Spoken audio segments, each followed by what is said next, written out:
Bonjour à tous. Aujourd'hui, la rubrique du Conseil du coin est consacrée au choix de votre régime matrimonial. C'est un choix important qui dépend de votre situation actuelle et future et nécessite une réflexion à ce sujet, au même titre que vous vous lancez dans les préparatifs de votre union.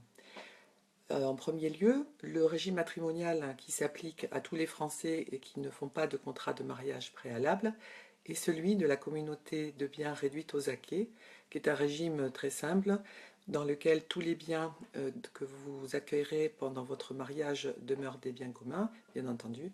Cependant, vous demeurez propriétaire des biens qui sont les vôtres au jour de votre union et les biens que vous recevez par succession ou par donation pendant votre union. Euh, et à la fin du régime matrimonial, bien entendu, il y a un partage des biens qui s'effectue par stricte égalité entre les époux. Les autres régimes matrimoniaux nécessitent l'intervention du notaire qui établira un contrat de mariage adapté à votre situation. Le premier régime matrimonial dont je peux vous parler aujourd'hui est celui de la séparation de biens. Très simplement, les deux époux conservent la propriété de leurs avoirs mobiliers ou immobiliers pendant le régime matrimonial, que ce soit avant ou pendant des biens qu'ils reçoivent pendant la succession ou par donation pendant leur union. Ces biens-là sont, comment dirais-je, cependant, une bulle de communauté peut être introduite dans ces régimes matrimoniaux par l'adjonction d'une société d'acquêt lors du contrat de mariage ou plus simplement de souscrire à un régime d'indivision conventionnelle. Et encore, ce n'est pas un régime, c'est lors de votre acquisition, vous décidez de vous placer sous le régime de l'indivision en achetant un bien selon des quotes-parts indivises qui dépendront de votre financement. Et ce régime matrimonial, en fait, est surtout adapté aux professions indépendantes qui ont besoin d'une totale indépendance de gestion dans leur vie quotidienne. Un autre régime matrimonial qui est un régime plus isolé, qui est le régime de la participation aux acquêts, qui est peu pratiqué en France.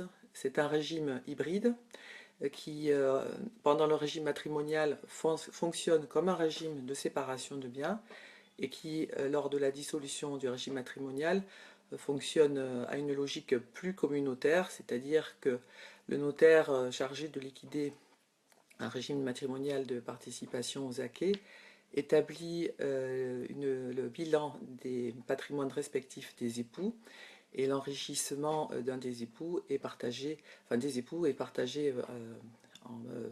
dans un principe d'égalité entre les époux. C'est un enrichissement partagé en valeur entre les époux.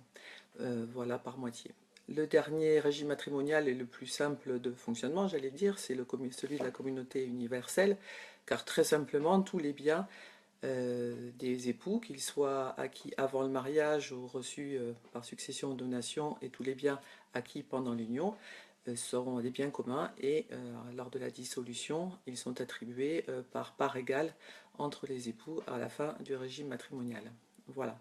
Alors voilà les principaux choix des régimes matrimoniaux qui se présentent à vous.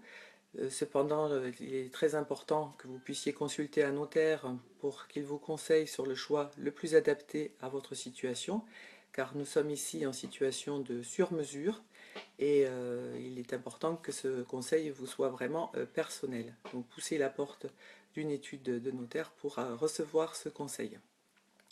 D'autre part, si le choix de votre régime matrimonial ne s'avérait plus vous convenir au cours de votre union, sachez qu'au bout de 2 ans d'application du régime matrimonial, vous aurez la possibilité de le modifier et d'adapter le régime matrimonial à votre situation actuelle.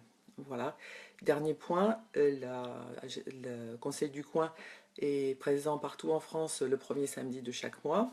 La prochaine édition aura lieu samedi 7 janvier et à cette occasion ce sera le début de la 3e saison du Conseil du coin.